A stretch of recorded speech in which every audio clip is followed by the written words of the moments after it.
Hello and welcome to a special Ask the Mayor on Noon Edition right here on WFIU. I'm Joe Wren sitting in for Bob Zaltzberg as today we broadcast live from Michael's Uptown Cafe in downtown Bloomington with Bloomington Mayor Mark Kruzan, who's down to is it 4 weeks, so many 30, days, 30 37 days. days, 14 hours, 12 minutes, and And 15 seconds. And okay, as mayor, Mark Kruzan has been a monthly guest on our Ask the Mayor segment for many, if not of all of his 12 years in office, and we wanted to kind of end his role on the show with a little nice send-off. So it was either his dorm room back in Teeter Quad where it all began. I don't know how many years ago.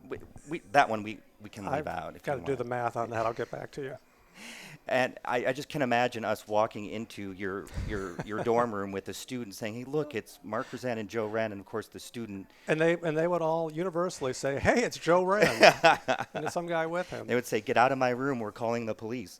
Uh, Michael's Cafe is still open for lunch. We're here over here in the bar area. We'd love for you to come join us, say hi, ask the mayor a question, or just make a comment. So step up to the microphone. We have someone here that will get you on the air.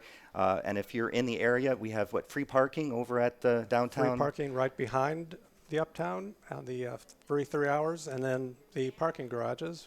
Absolutely. All right, and you can. And I do. This does lend the question: are you buying today? Yes, it's Okay. on the house. All right, because today the starter is corn chowder and the entree is the Frisco Melt Burger, and we do. Ooh, that sounds good. I really appreciate that the Uptown allowed us to do this. Yes. We're right here in the front window, kind of the who is that mayor in the window? I'm hoping to be hoping to be adopted by the end of the show. This is where I had my very first political meeting in Bloomington, Indiana. I met with Bill Sturbaum, who recently passed away. Just a great guy and a great candidate, and he and I were running against one another in 1986 for the state legislature, and Bill wanted to get together to talk about the rules of the game before we went into the election, and something that you, of course, do not see in politics much anymore, where someone running against you would say, let's get together and have a civil discussion about how this election is going to work. And it was here on a afternoon, and I had coffee with my opponent, and just a great guy and a great example. But let's go as far back though as Teeter. That was where it all started. So you started your political career in the dorm room. What were you? Well, it was 1978. I came here for the School of Journalism down from the region, and I actually went to work for the IDS. And there was something called the Grapevine, very much like the consumer column, the hotline in the HT. And my ego was such that I answered a question about IUSA, the student government, and thought, well, I could do that. And so I did. I ended up running. I had no political affiliation. I had no real interest in or knowledge of politics. And I was really wanted to be a journalist.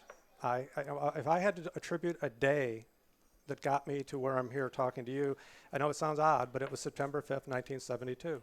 It was the day the Israeli athletes were attacked at the Munich Olympics. And I was watching it for the sports aspect of it. The journalism aspect of it took over.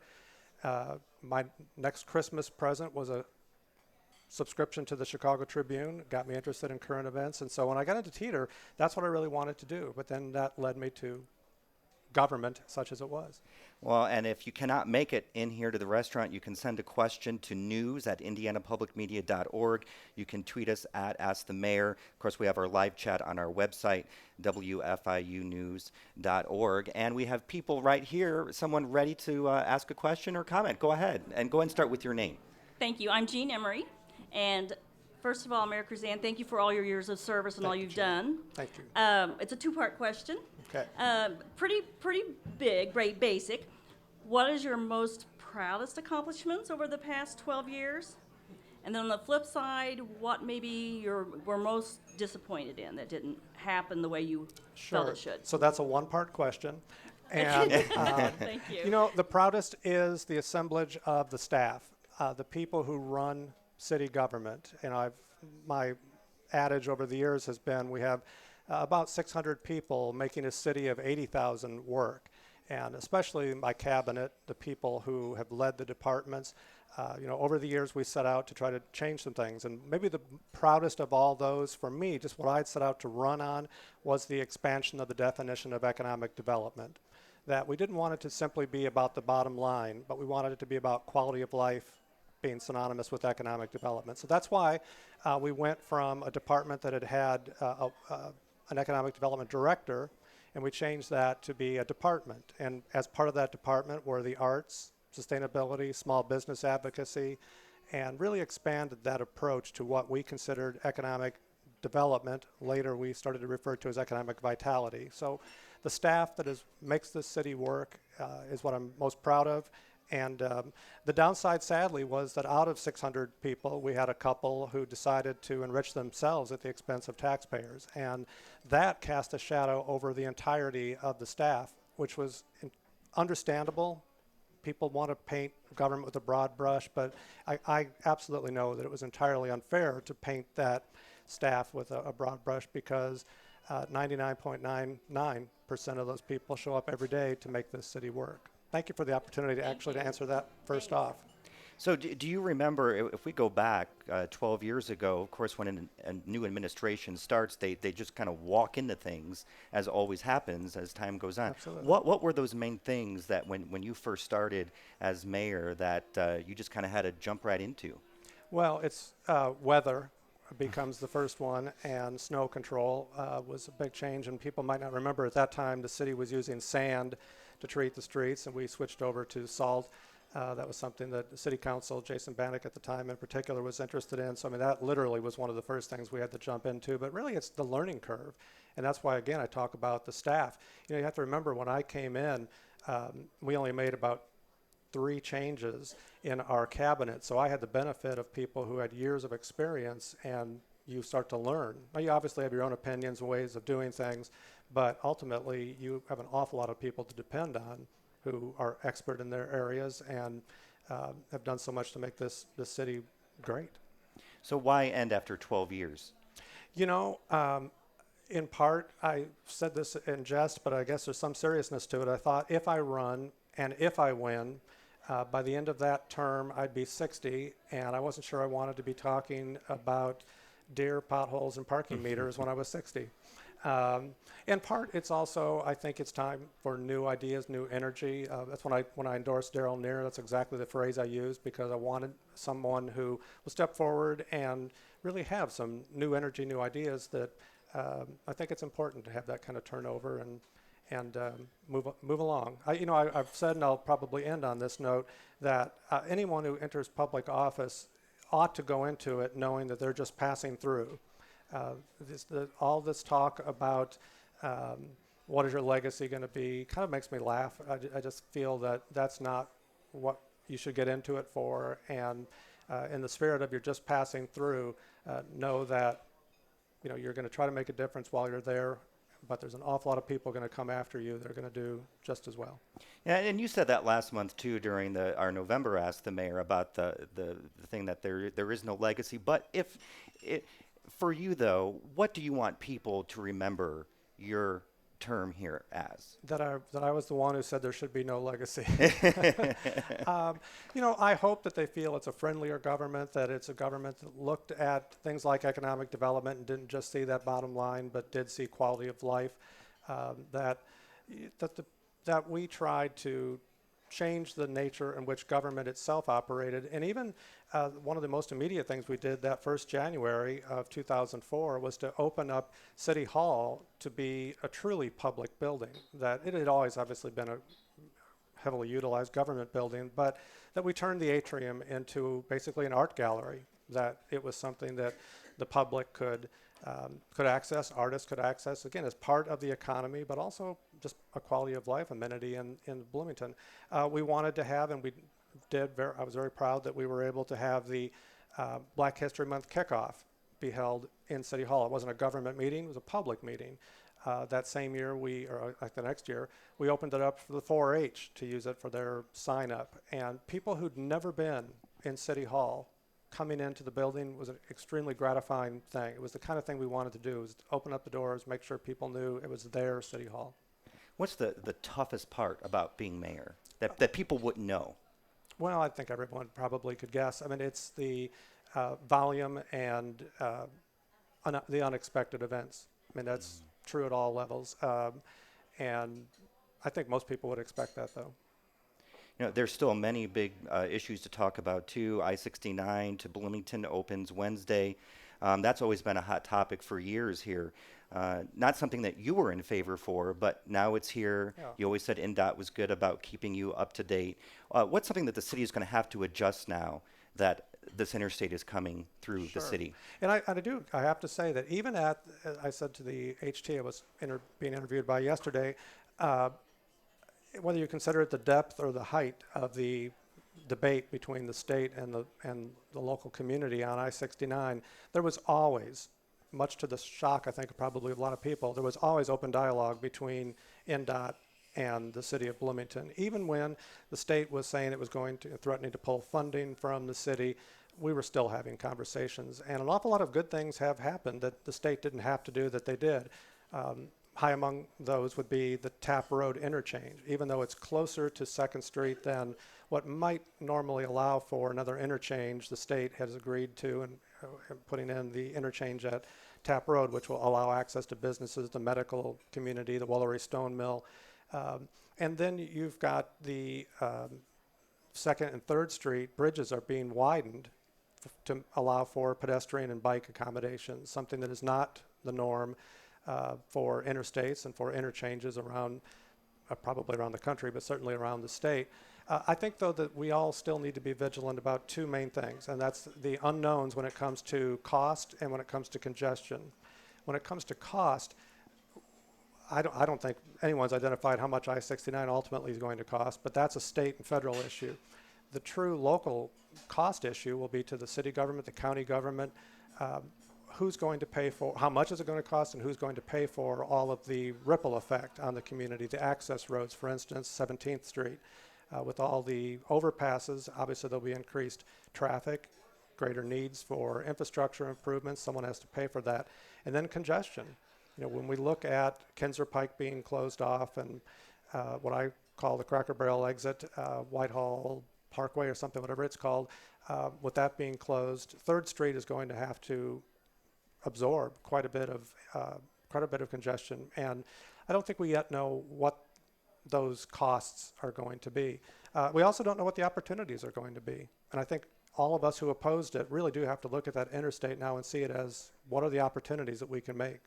Let's just remind everybody we're live at Michael's Uptown Cafe in downtown Bloomington with outgoing Mayor Mark Kruzan. If you'd like to call in 812-855-0811 or from outside the free calling area 877-285-9348. You can also come down right here to the cafe and ask a question, and we have someone right now. Go ahead. Start with your name, please. I'm Tim Mayer, a member of the Bloomington City Council.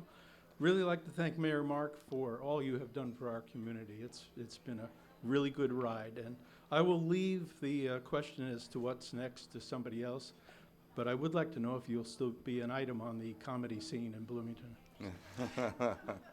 You mean my appearances at the city council? Yeah. Is that what you're talking about? Well, thank you, Tim, for what you said. And that was an opportunity I never thought would come. Is the opening of what was then called the Funny Bone is now the Comedy Attic. It is known nationally for the caliber of comedy it puts on and national acts that come here that they don't go to other communities this size. And Dana and Jared Thompson, the owners, asked me to do my quote-unquote stand-up. It was for a charitable event. 100% of their proceeds go to the cause of their choosing every year, and so it's been a great opportunity. It is also incredibly intimidating. You tell a couple jokes at the start of a speech that they don't go well. That's fine. That's not why you're there. When you go and get on that stage and the first two don't work, it's intimidating. We have another question from an audience member through online here. We have a world population 7 billion and growing. Planned Parenthood has been under attack. What can the city do to be more supportive of Planned Parenthood, and thanks for your service? Well, that's very kind. Thank you. And I will say, with Tim Mayer just having been up here, that this city council has absolutely been supportive of Planned Parenthood for decades, and not just this recent time where it clearly is under funding and sadly literal attack. And I think that it's about as, I don't mean to say that there's not more that can be done, but I really feel that this city council has spoken both with its votes, its dollars, and its words.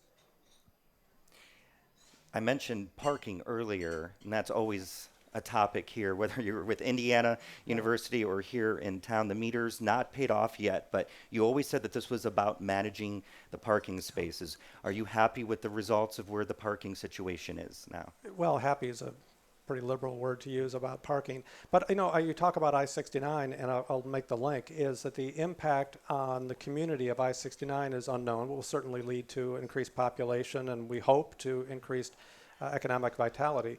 But when I think of parking, I actually do think about how I-69 will be impacting us, because what parking meters are is a reflection of growth. It's a reflection of the congestion in downtown.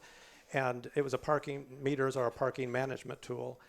We knew that we had about 1,400 parking spaces on street, and you can't grow that. You can build additional facilities, but as anyone in the council will tell you, they are not money-making enterprises, and in fact are a drain on the city's budget. So it was important to us to not simply look at parking facilities, but you've also got the growth of hundreds and hundreds, probably now low thousands, more people living in the downtown area than were there when I first took office 12 years ago.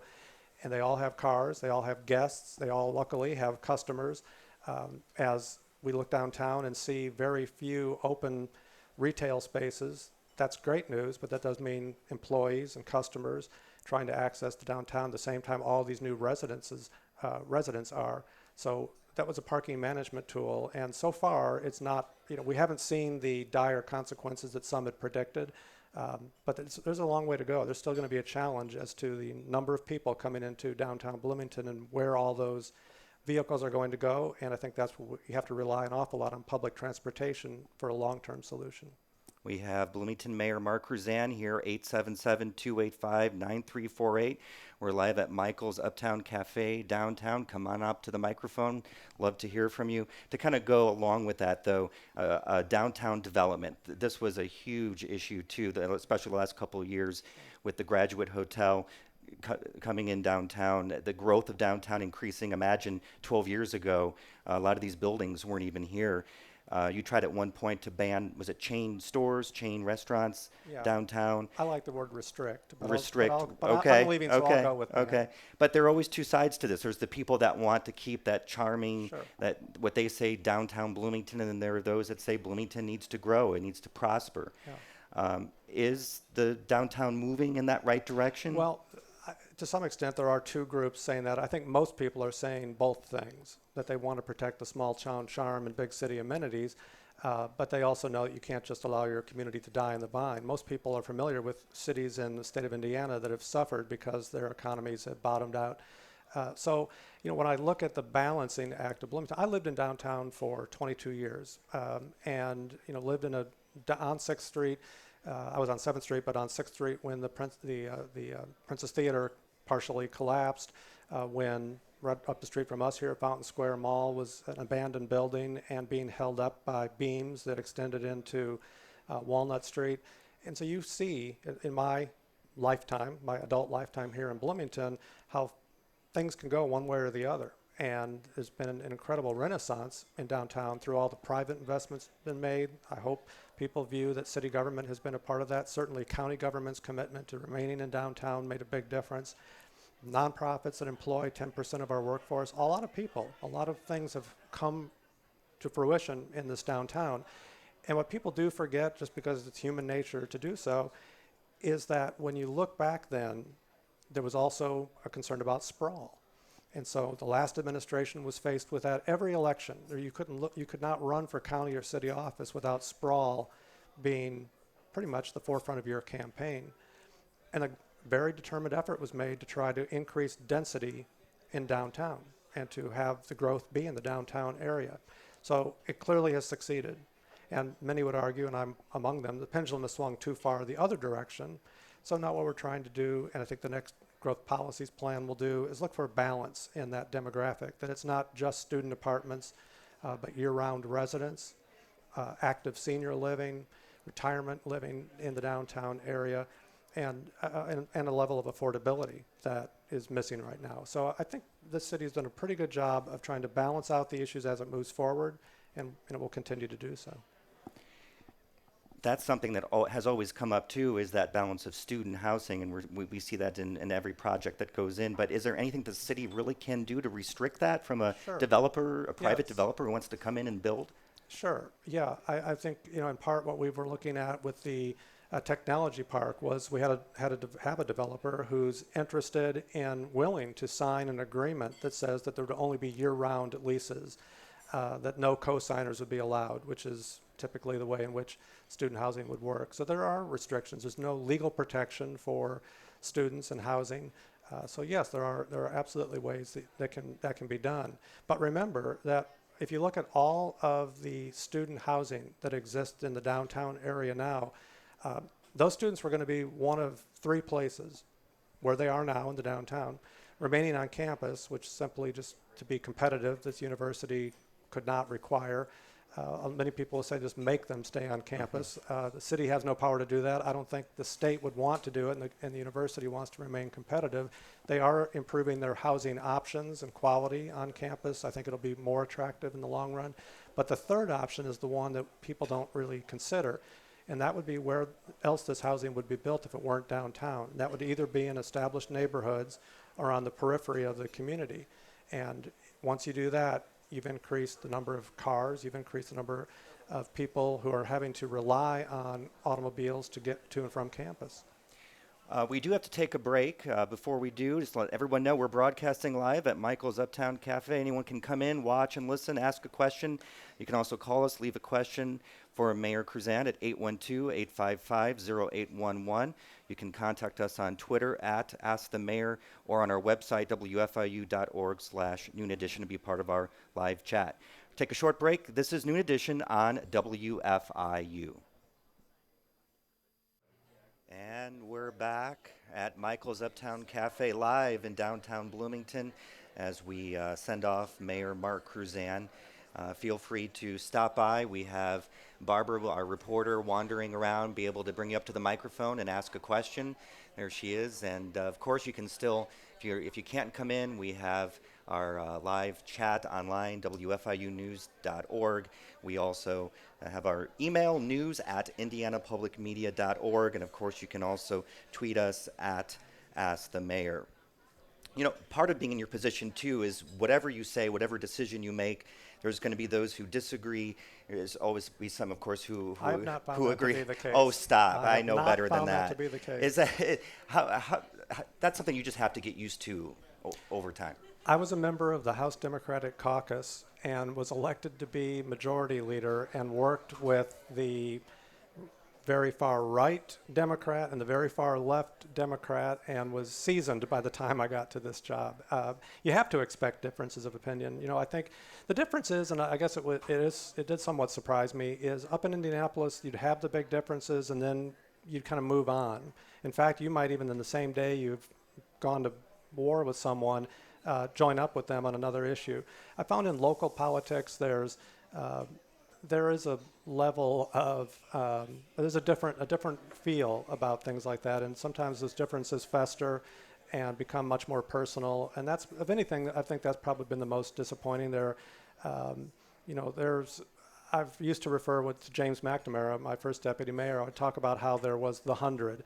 There's 100 people who kind of spend the day talking to each other and emailing and chatting and texting all day, and you know that group feels sometimes like it's the voice of Bloomington. I know they think they are, but sometimes there's more backstabbing going on there than there is a Game of Thrones. And you have to remember that of that 100, there's another 80,000 people in this community. And I always try to remind even those who are elected to office, including, certainly try to always remind myself of this. I was elected, but 73,000 people didn't vote for me. That's something to keep you humble, to remember that first of all, not that many people are voting in that election, but even of those that do, that doesn't reflect the entirety of the community. So you got to be careful about getting into that echo chamber and know that there are so many people. I mean, I look at the faces. I'm trying not to look at the faces because it makes me emotional to look at them.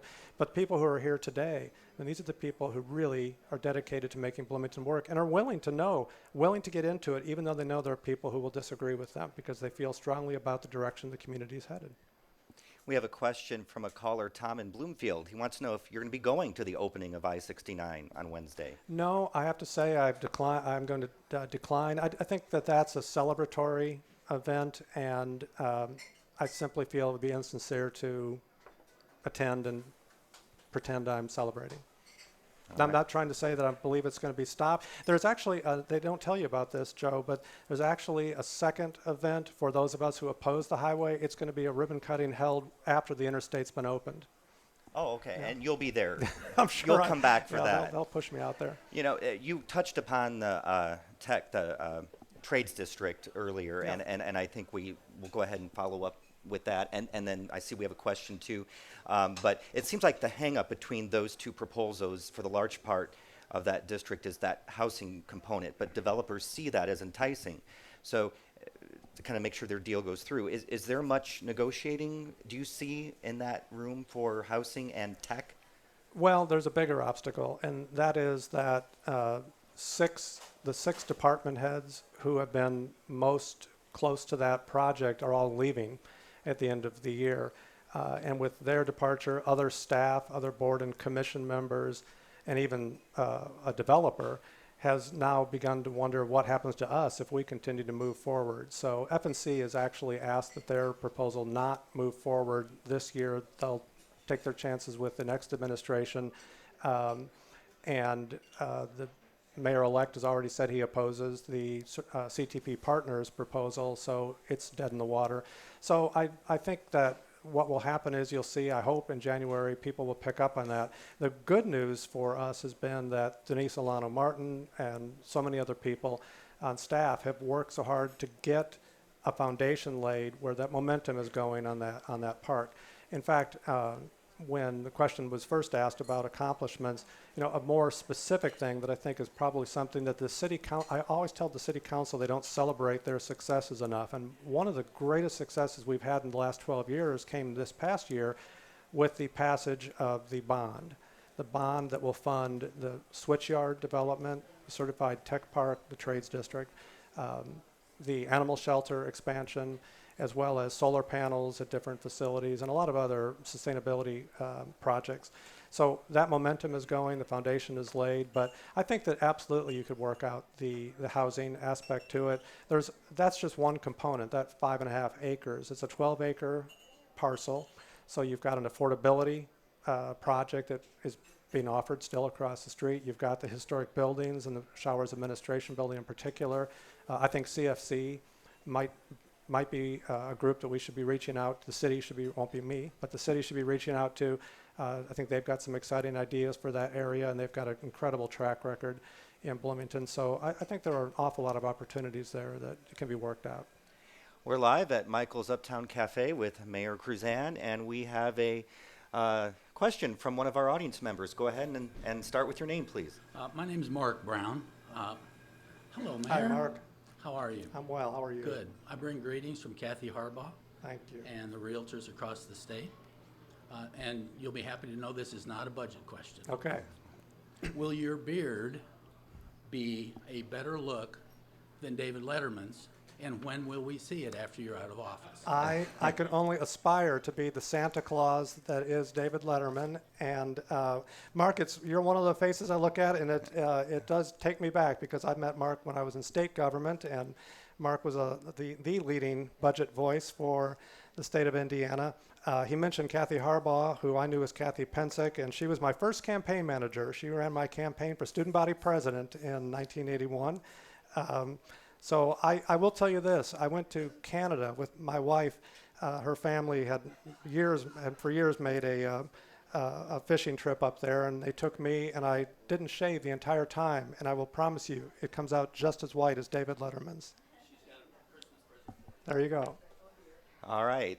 We have another question. You're awfully good, Mark, I have to say. I'm Charlotte Zitlow, and I've been involved in local government for a long time. There's one thing that I think I would like to have seen more of, and I don't know that you could have done anything about it, and that is the integration of diverse groups in the government and in the city. And I wonder if you have any thoughts about how we still might work on that. And is it desirable? And when you say that, tell me specifically, Charlotte, what you mean in terms of... I just mean, I see people of all one color. Right. And mostly, I think that there are a number of minority groups who are not totally involved. And Yeah. that would include low-income people. Right.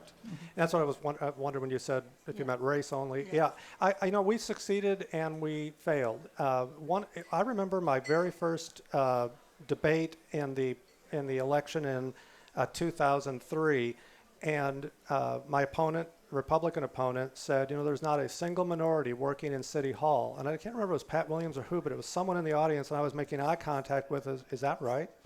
Now that's changed. It hasn't changed near to the amount, to the level that I would prefer, but it has changed. And in part it changes because you go out and actively recruit, but you go out to people who can actively recruit on your behalf.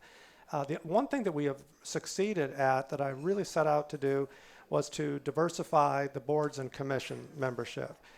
When I first came in, there were actually city employees who were on many of the boards and commissions, and we took off all city employees from boards and commissions so that we opened up more positions for citizens. Those are, after all, citizen panels. But I also did not want a commission to reflect an underserved population or an underrepresented population simply by its name. In other words, to be less politically correct, I didn't think that the only African American citizens on a board or commission should be on the Martin Luther King Commission. So we actively tried to recruit people and get word out and have succeeded to a point where we've got a board, the Board of Public Safety at one point that not by design, but just ended up because of the best candidates and people that we actively recruited, where we had the minority were white members. So I think there are ways you can continue to do that, and once you start, word spreads that you're open, and I think it's a kind of a self-fulfilling prophecy, one way or the other, the success or the failure.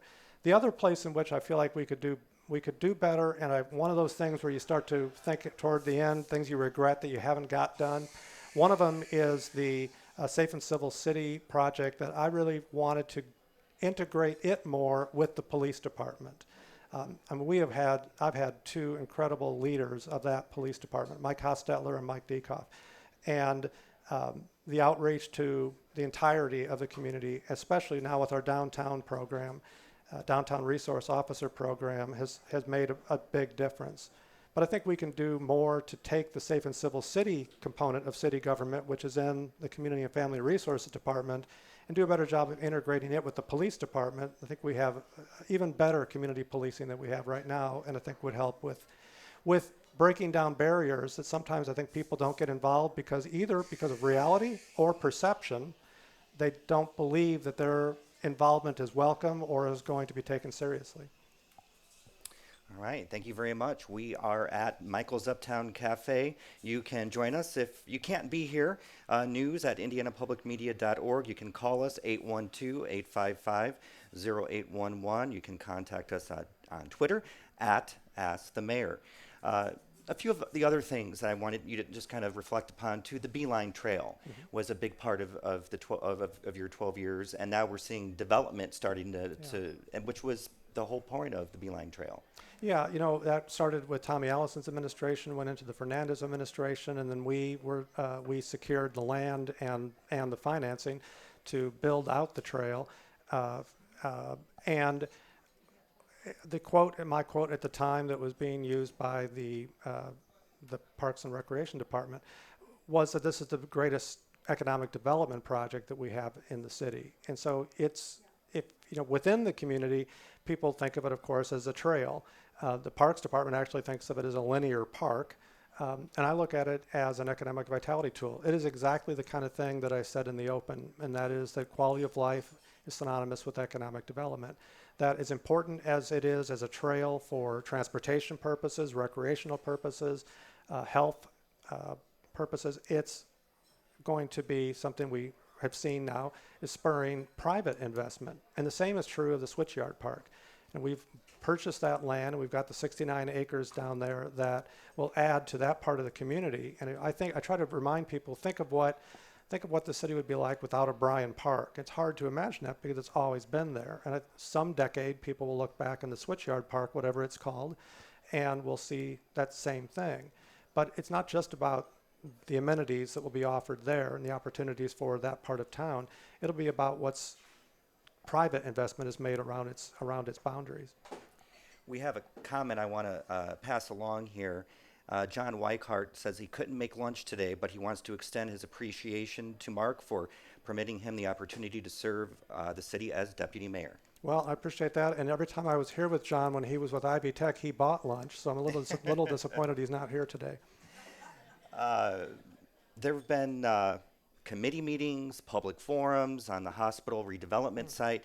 Has there been any progress made on that in the last few months, or what's your take on it? I think the progress is that there's some public input now, and the input process will allow for ideas that are community-wide. My goal there was, obviously, I knew that we weren't going to complete that process by the time my time was done, but I did want to establish momentum, and I think with the citizen panel that's been created, that has happened. And there are people, Charlotte Zetlow at the microphone here, she's not going to let anyone forget that committee exists. Vi Simpson as its chair was done very intentionally. She's someone who I've grown to be friends with, but more so to admire over the years. And there again is another example of that's a real loss to the community to have that downtown facility gone. It'll probably be 4 or 5 years before the new facility is built, and there was a success that came from it, is that at least it still will be within the city limits. It will be in an area that I think is much better than where it was originally headed. But you still have the question mark as to what will be there, and people are now starting to really imagine what that can be. Questions still have to be determined, just like with I-69. What is it going to be? How much is it going to cost? And who's going to pay for it? And the hospital, especially as a nonprofit entity, obviously knows its own duty to the community as a tax-exempt facility. And so I know they'll be a full partner in that, but it'll be up to the city government and the community to negotiate exactly what those terms are. 812-855-0811, Twitter at Ask the Mayor. We have an online chat room at WFIU.org/Noon Edition, and we only have about 14 minutes left, so if you're in the restaurant and want to hear at Michael's Cafe and want to come up and ask a question, Barbara here will get you all ready to go and up to the microphone, and would love to hear from you. Just a couple more items, too, that I wanted to bring up of many things we've talked about throughout the years, and that is the transportation in Bloomington as well. The bus system, now with a new regional bus service coming to the new transportation center.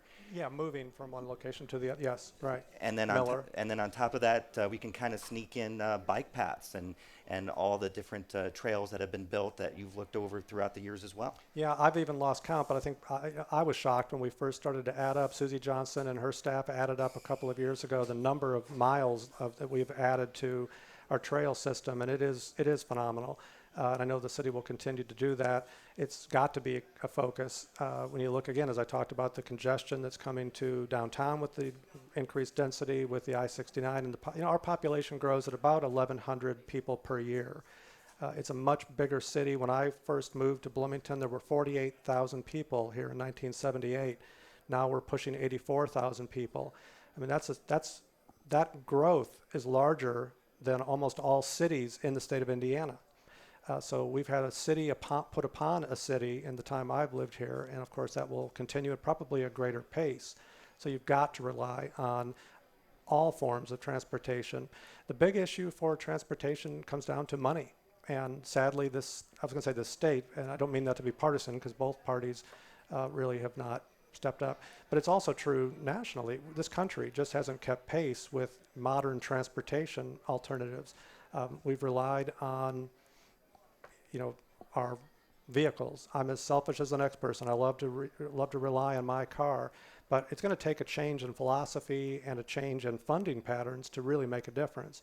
All the things over the years I would like to have seen changed in my time would have been Sunday service for Bloomington Transit.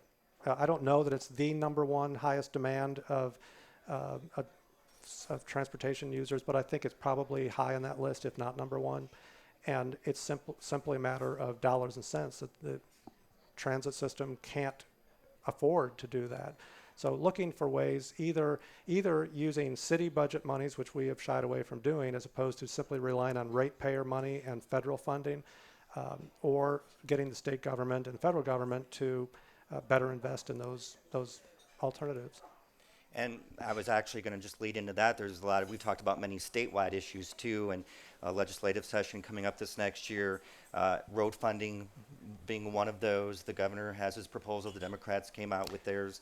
Yeah, and there's your problem. Yeah. Is you've got two problems there. One is both parties have dug such a deep hole in underfunding traditional transportation that now we've got billions of dollars of needs, and in either the Democrats or the Republicans' transportation funding plans, that's for traditional transportation. It doesn't turn to rapid transit. It doesn't turn to the bus system. So around the state. So that's the problem. Is we've got such a deep hole we've dug for ourselves with traditional transportation that it's been hard for us to redefine traditional transportation as including transit of other forms than relying on vehicles. So that is going to have to change, and especially with increased efficiencies in vehicles, the gas tax revenues have gone down.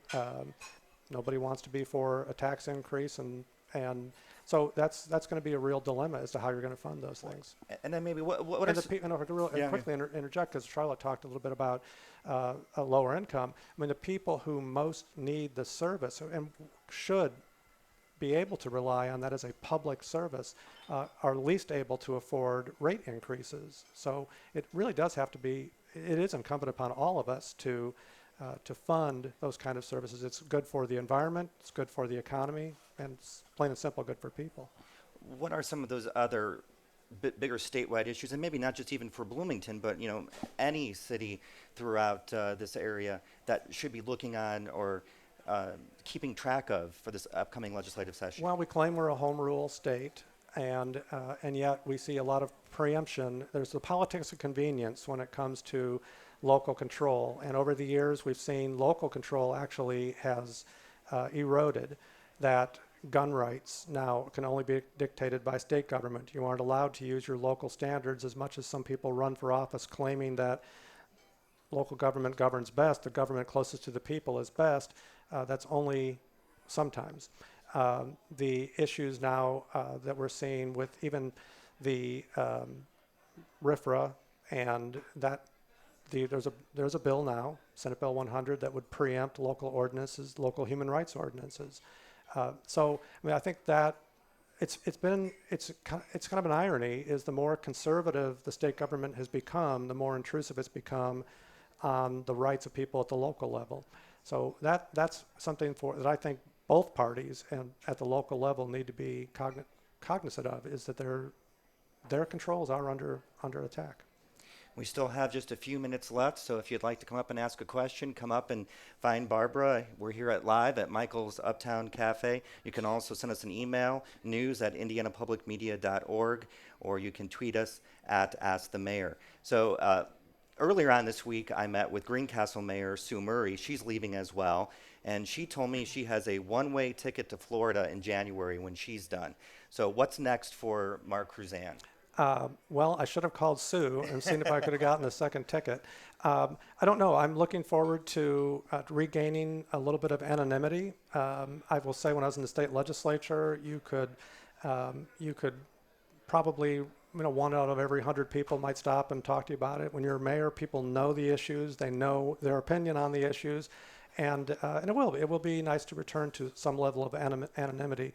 I have found one of the more humbling experiences I've had was when David Sabag and I were running, and we were down at a park event, and I saw him campaigning with some people as I was speaking, so I went over, I got to make sure I got to get their vote, sat down and talked to a couple of former RCA employees for about 15 minutes, and I thought, okay, I've turned them, I've got their votes. And at the end, the woman said, "It was really nice to talk to you. And you are who again?" And I said, "I'm Mark Kruzan. I'm the mayor. I'm running for re-election." And she said, and I knew she was going to say, "Whatever happened to John Fernandez?" She said, "Whatever happened to Tommy Allison?" And I thought, that's a good thing to keep in mind. And so maybe that kind of anonymity would be nice to return to. Other than that, I'm just going to go follow the IU volleyball team and cheer them on to victory. And I don't know what's next. I know I'm going to take a little bit of time, try to get a little healthier, gain a little weight, and come back here and have lunch without an interview. And I see the volleyball coach is here, but I'm not sure why. I did not know she was here. There's and your so wife. Do I get She's here. bonus Yeah. points for mentioning her without knowing she was here? You'll have to ask All her right, later. I will. You know, I've worked for her mom. In 1981 and 2, I started to go to work as an hourly employee at IU, and I worked for Carol Dunbar, who became my campaign treasurer for 14 years. And so I've known the Dunbar family forever. Larry, who passed away a couple of years ago, just a role model of a person, and Cindy, Sherry's sister, and Sherry Dunbar, greatest human being on the planet Earth. What are going to be some of the toughest lasts this month for you? Well, that was one of them. You know, things that people would be surprised maybe have been some of my favorite things that aren't the things that are. We set out years ago to say that no pet could be adopted out of our shelter without having been spayed or neutered, and had no plan. I mean, I remember Julio Alonso, who was the public works director at the time. He's got, "What did you just do?" And we got very fortunate that Pets Alive came into existence, and we've been able to really to scale that problem back. The other thing that Sherry is tired of me talking about, every time I'm on the bypass and I see the side paths, I'm very proud of that. I know it sounds like an odd thing to point to, but that's what I will remember and will miss, because that was the kind of thing that you could have an influence on. Tom Makuta and I had nobody working with us. There were people either for or against that bypass expansion. What we couldn't do was get anyone to agree to work in the middle because they were so busy fighting each other.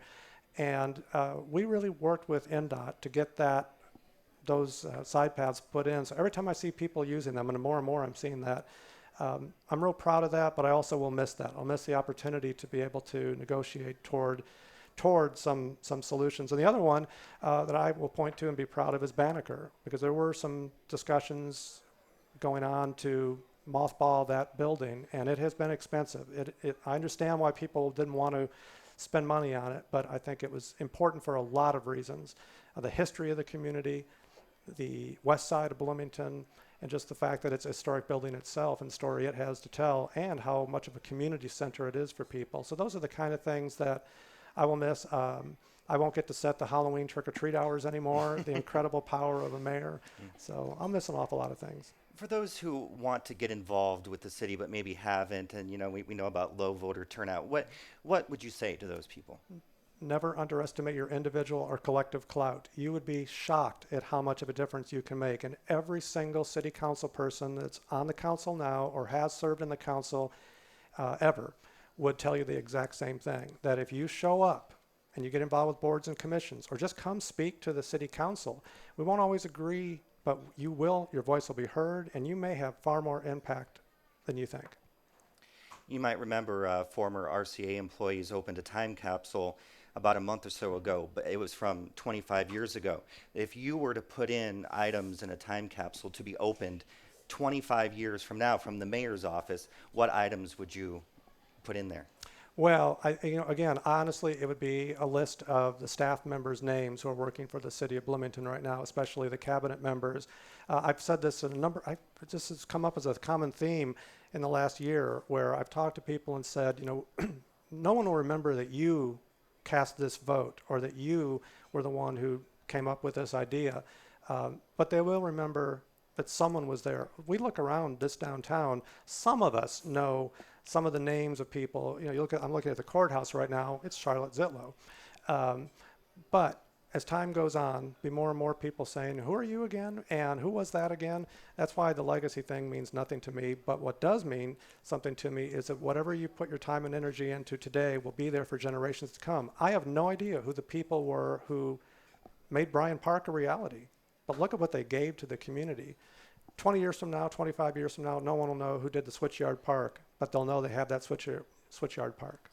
So we are down to 1 minute left, so I'm going to let you have the final word right here on WFIU. You know, I really just want to say thank you to you, WFIU. My very first radio interview was with Margaret Joseph, and I was horrible. I was drenched by the end of it. It was embarrassing. It was a great lesson.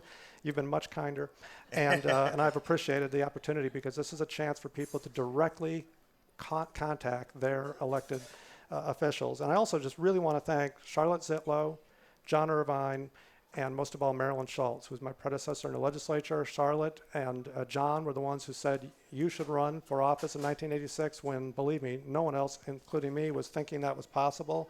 So I really appreciate it. Vi Simpson and Matt Pierce, Jerry Bales, Peggy Welch were fantastic colleagues to work with. And Pat Williams, who's been Madam Chair of pretty much everything I've run for. So thank you to all those people and to my staff. It literally wouldn't be possible without them. This has been Noon Edition on WFIU. Thank you.